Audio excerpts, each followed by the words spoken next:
ఎల్జీబీటీక్యూస్ అంటే lesbian, gay, bisexual, transgender and queer వీళ్ళని హిందూ మతం ఎప్పుడో యాక్సెప్ట్ చేసింది. అండ్ దానికి మన పురాణాల్లో, మన హిందూ ధర్మాల్లో చాలా ప్రూఫ్స్ ఉన్నాయి. ఆ ప్రూఫ్స్ ఏంటో చూసే ముందు కొన్ని విషయాల గురించి మాట్లాడుకోవాలి. జనరల్ గా మనకు తెలిసినంత వరకు ఎన్ని జెండర్స్ ఉంటాయి? ఆడ, మగ, ట్రాన్స్జెండర్, లెస్బియన్. ఫస్ట్ రెండు ఓకే, ఆడ మగ. రిమైనింగ్ రెండింటి గురించి మాట్లాడుకుందాం. ట్రాన్స్జెండర్ మగాడికి హార్మోనల్ ఇంబ్యాలెన్స్ వల్ల శరీరం మగాడిలో ఉన్న ఫీలింగ్స్ మాత్రం ఆడవాళ్ళ మీద ఉండవు. అంటే ఇంకో మగాడి మీదే ఉంటాయి. అంటే సేమ్ సెక్స్ మీద ఫీలింగ్స్ ఉంటాయి. సో వీళ్ళని వచ్చేసి ట్రాన్స్జెండర్స్ అంటారు. మీరు సొసైటీలో చాలా మంది ట్రాన్స్జెండర్ చూసే ఉంటారు. అండ్ నెక్స్ట్ వచ్చేసి లెస్బియన్స్. ఆడవాళ్ళకి జనరల్ గా మగాళ్ళ మీద ఫీలింగ్స్ ఉంటాయి. అలా కాకుండా ఆడవాళ్ళకి ఆడవాళ్ళ మీదే ఫీలింగ్స్ ఉంటాయి. ఆ కేటగిరీ ఆఫ్ పీపుల్ ని లెస్బియన్స్ అంటారు. ఈ లెస్బియన్స్ సొసైటీలో చాలా మంది ఉన్నారు, కానీ బయటపడరు. సో మాక్సిమం మనకు తెలిసినవి, మనం చూసినవి సొసైటీలో అయితే ఇవే. కానీ మీకు ఇక్కడ మైండ్ పోయే విషయం ఒకటి చెప్పనా? మనకి తెలిసిన ఈ 4 జెండర్స్ కాకుండా సొసైటీలో ఇంకా 72 జెండర్స్ ఉన్నాయి. మైండ్ పోయింది కదా. ఈ విషయం విన్నాక నాకు ఎంత నవ్వు వచ్చినా అంత కోపం కూడా వచ్చింది. అసలు ఆ 72 జెండర్స్ లో కొన్నిటి గురించి చెప్తా ఒకసారినండి. ఒకటి వచ్చేసి ఎజెండర్. వీడికి ఏ జెండరో వీడు ఐడెంటిఫై చేసుకోలేకపోతే ఆర్ ఎక్స్పీరియన్స్ చేయలేకపోతే వీడిని ఎజెండర్ అంటారు, ఆర్ నల్ జెండర్ అంటారు. Next affective gender. వీళ్ళకున్న మూడ్ స్వింగ్స్ ని బట్టి వీళ్ళ జెండర్ అనేది చేంజ్ అవుతుంది. అంటే వీడికి వచ్చే కోపము, ద్వేషము, లేకపోతే బాధ, వాటిని బట్టి వీడు ఆడగా, మగగా, లేకపోతే ఇంకో దానిలా మారిపోతానే ఉంటాడు. అండ్ ఇంకోటి ఎమర్జెండర్. వీడు ఎదుటి వాడిని బట్టి, వాళ్ళ యొక్క మానసిక పరిస్థితిని బట్టి, అండ్ ఆల్సో వాళ్ళ జెండర్ ని బట్టి, వాళ్ళ ఆడవాళ్ళు అనుకో వీడు మగాళ్ళలో మారిపోతాడు, వాళ్ళు పొరపాటు మగాడు అనుకో వీడు ఆడవాళ్ళలో మారిపోతాడు. అండ్ ఇంకోటి ఆస్ట్రల్ జెండర్. అంతరిక్షానికి సంబంధించిన సెక్షువల్ ఫీలింగ్స్ ఉంటే వాళ్ళని ఆస్ట్రల్ జెండర్ అంటారు. అసలు అంతరిక్షానికి జెండర్ కి ఏం సంబంధం కూడా నాకు అసలు అర్థం కావట్లేదు. ఇప్పుడు ఈ జెండర్ నేర్చుకొని అంతరిక్షంలోకి వెళ్ళి ఎవరిని దంగాలి, లేకపోతే ఎవరు లేకపోతే వీడిని అసలు చదువుతుంటేనే విపరీతమైన నవ్వు వచ్చేస్తుంది. అసలు ఇంకా అలా చెప్పుకుంటూ పోతే ఇంకా 68 జెండర్స్ ఉన్నాయి. ఎల్జీబీటీక్యూస్ ఆడ మగ ఫీలింగ్స్ మీద నాకు రెస్పెక్ట్ ఉంది. కానీ నేచర్ ని చూస్తే, అంతరిక్షాన్ని చూస్తే, బస్సుల్ని, కార్లని చూస్తే జెండర్ అనేది ట్రిగర్ అవుతుందా?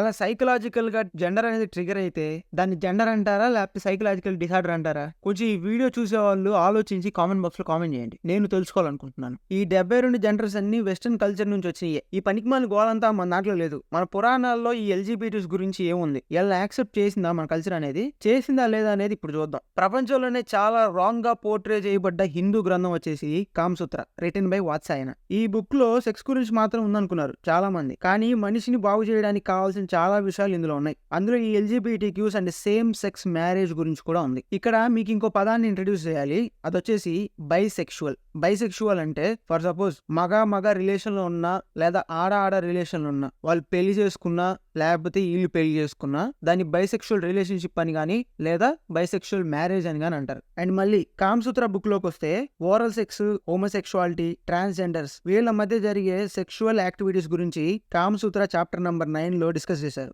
ఎక్సెప్ట్ మెన్ అండ్ ఉమెన్ మిగతా వాళ్ళని థర్డ్ జెండర్ గా కన్సిడర్ చేశారు. ట్రాన్స్జెండర్స్ ని సాంస్క్రిట్ లో తృతీయ ప్రాకృతి అన్నారు. అండ్ కామసూత్ర బుక్ లోని పురుషాయత అనే చాప్టర్ లో లెస్బియన్స్ గురించి డిస్కస్ చేశారు. వాళ్ళ పరిభాషలో లెస్బియన్స్ ని స్వైరిని అన్నారు. వీళ్ళు ఏమంటున్నారంటే అలాంటి క్యారెక్టర్స్ ఉండడం సహజమే, కానీ ఇద్దరు ఇష్టపడి యాక్టివిటీస్ లో పాల్గొంటే ఓకే. ఫోర్స్ఫుల్ గా లెస్బియన్స్ గానీ, ట్రాన్స్జెండర్స్ గానీ ఏమైనా చేస్తే అండ్ అది నిరూపితం అయితే వీళ్ళకి ఎలాంటి శిక్షలు వేయాలో కూడా క్లియర్ గా చెప్పారు. ఒకవేళ వీళ్ళు ఒకరికొకరు ఇష్టపడి బైసెక్షువల్ రిలేషన్షిప్స్ మెయింటైన్ చేయాలన్నా, లేదా బైసెక్షువల్ మ్యారేజెస్ చేసుకోవాలన్నా ఎలా మ్యారేజ్ చేసుకోవాలి, ఎలాంటి ప్రొసీజర్స్ ఫాలో అవ్వాలి అనేది క్లియర్ గా కామసూత్ర బుక్ లో ఉంది. మనుస్మృతి అండ్ కామసూత్ర ప్రకారం మన ధర్మంలో 8 రకాల పెళ్లిళ్ళు ఉన్నాయి. ఇవి చాలా ఇంట్రెస్టింగ్ ఉంటాయి. వీటిలో గాంధర్వ వివాహ పద్ధతి ద్వారా సేమ్ సెక్స్ మ్యారేజెస్ అంటే బైసెక్షువల్ మ్యారేజెస్ అనేవి జరుగుతాయి. ఒకవేళ ఈ 8 టైప్స్ ఆఫ్ మ్యారేజెస్ గురించి మీరు తెలుసుకోవాలనుకుంటే సెపరేట్ గా వీడియో చేస్తాను. కావాలా వద్దా అనేది కామెంట్ బాక్స్ లో కామెంట్ చేయండి. సో ఇలా మన పురాణాల్లో ఎల్జీబీటీక్యూస్ గురించి ఉంది. నెక్స్ట్ ఇలాంటి వివాహాలు మన చరిత్రలో జరిగాయా? మన మైథాలజీలో ఎల్జీబీటీక్యూస్ ఉన్నారా అంటే ఉన్నారనే చెప్పుకోవాలి. వరుణ అండ్ మిత్ర అనే ఇద్దరు దేవతలు ఉన్నారు. వీళ్ళిద్దరు వచ్చేసి సేమ్ జెండర్. చంద్రుడిలో ఓ సగభాగం వరుణ అయితే ఇంకో సగభాగం మిత్ర.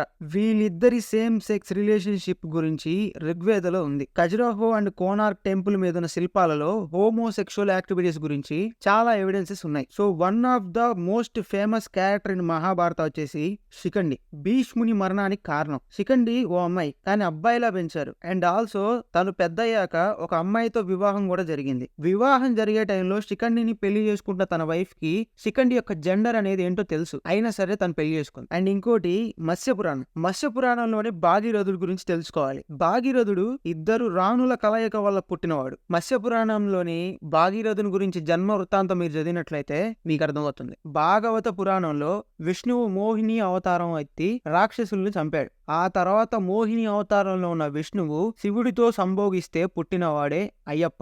ఇవన్నీ హోమోసెక్షువాలిటీకి ఎవిడెన్సెస్, కానీ సొసైటీలో కొంతమంది ఇవి ఫ్యాక్ట్స్ అయినా వీటిని యాక్సెప్ట్ చెయ్యరు. ఇస్లాంలో హోమోసెక్షువాలిటీ గురించి నేను వెళ్ళలేదు, కానీ ఇస్లాం కమ్యూనిటీలో మనం దీన్ని చూడొచ్చు. Famous characters Alauddin Khilji and Malik Kafur, వీళ్ళిద్దరి రొమాంటిక్ రిలేషన్షిప్ గురించి కొంచెం హిస్టరీలో ఉంది. ఎవిడెన్స్ అయితే ఇవి. కాసేపు వీటిని తీసి పక్కన పెడితే, అంటే పురాణాల్లో వేదిక్ టెక్స్ట్ లో లేకపోతే వీళ్ళని మనం యాక్సెప్ట్ చేయకూడదా?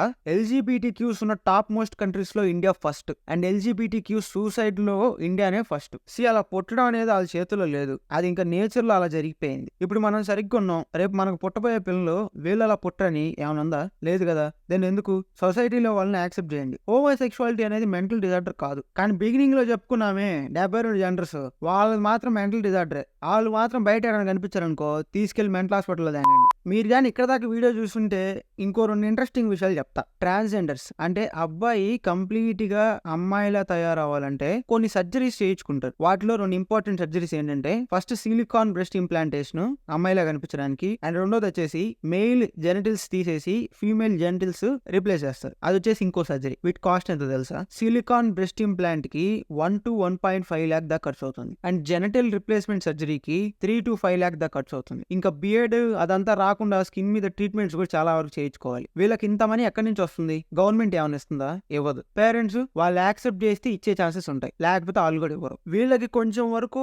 అదృష్టం ఏంటంటే శివుడు అర్ధనారీశ్వరుడు కాబట్టి ఈ ట్రాన్స్జెండర్ లో శివుడి రూపం ఉండిద్దని చెప్పి కొంతమంది గౌరవిస్తారు. అసలు కొంతమంది అయితే మనుషుల్లా కూడా చూడరు. రీసెంట్ టైమ్స్ లో వీళ్ళ కష్టాలను సపోర్ట్ చేస్తూ వీళ్ళ మీద కొన్ని మూవీస్ కూడా వచ్చాయి, మనం కూడా చూసాం. సో అదనమాట సంగతి. మార్పు అనేది ఎక్కడో ఒక చోట మొదలైతే మంచిది. సో ఇది ఎల్జీబీటీ క్యూస్ గురించి మన పురాణాల్లో ఉన్నది. ఈ వీడియో చూసే మీరు కనుక ఈ వీడియోకి ఒక 100 likes కానీ తెప్పించారనుకో, నెక్స్ట్ మన ఛానల్లో కామసూత్ర బుక్ తీసుకొచ్చి రివ్యూ చేసి వీడియో అప్లోడ్ చేద్దాం. ఇంకా వీడియో రావాలా వద్దనేది మీ చేతుల్లో ఉంది. Bye bye.